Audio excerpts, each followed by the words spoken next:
আসসালামু আলাইকুম গাইস, সবাই কেমন আছো? আশা করি ভালো আছো। চলে এলাম আজকে নতুন একটা ভিডিও নিয়ে। তো আজকের ভিডিওটা কি অলরেডি তোমরা টাইটেল থাম্বনেল দেখে বুঝে গেছো। তো বেশি ব্যাকআপ না করে ছোট্ট একটা আজকের ভিডিও শুরু করা যাক। তো গাইস এখন আমি একটা ইমোট বের করবো, তো যাওয়া যাক লাক রয়্যাল সেকশনে। তো গাইস চলে এলাম লাক রয়্যালে।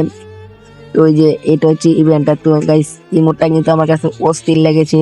তো তোমাদের কাছে কিরকম লেগেছে একটু কমেন্ট বক্সে জানিয়ে দিবা। তো তারপরে আছে একটা ব্যাকপ্যাক, তারপরে হ্যাট। গাইস কার স্কিনটা কিন্তু আমার কাছে সেই লেগেছে অস্থির। তো এই যে এই মোডটা দেখি আমরা বের করতে পারি কিনা। তো প্রথমে 9টা মধ্যে একটা স্পিন করবো, তো গাইস করেই ফেললাম। গেলে না প্রথম স্পিনে দেয়া this. Oh my god guys, প্রথম স্পিনে কিন্তু হ্যাটটা দেয়া দিছে। দেখ ভালো হয়েছে। তো এখন আমি 19 ডায়মন্ডে স্পিন করবো। ওই গেরি না এবার স্পিনে দেয়া দিস প্লিজ গেরি না প্লিজ। গাইস 19 ডায়মন্ডে খার স্পিনটা দেয়া দিছে, বুঝলাম না। গে না মনে হয় এবার স্পিন আমার এই মুডটা দিয়ে দিবে, আমি জানি। তো গাইস এখন আমি 39 ডায়মন্ড দিয়ে স্পিন করলাম। গে না দিয়া দিস প্লিজ। গাইস এই যে দেখো শুরু হয়েছে। আমার ব্যাকগ্রাউন্ড নয়েজটা কিন্তু বাজে আসতে পারে, কারণ বাইরে প্রচুর বৃষ্টি হচ্ছে। তো গাইস আমি 59 ডায়মন্ড দিয়ে স্পিন করে ফেলাম, দেখি কি দেয়। ও গাইস ব্যাকপ্যাকটা দিয়ে দিছি।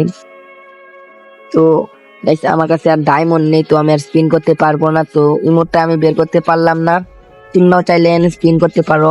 আমি জানি আমার সাবস্ক্রাইবারদের মধ্যে অনেকে লাখ ভালো, তো তোমরা পেয়ে যাইবা। তো গাইস তোমরা যারা কম দামে ডায়মন্ড টপ করতে চাও তারা আমার কাছে ডায়মন্ড টপ করতে পারো। নিচে হোয়াটসঅ্যাপ আর ইমো নাম্বার দেওয়া আছে।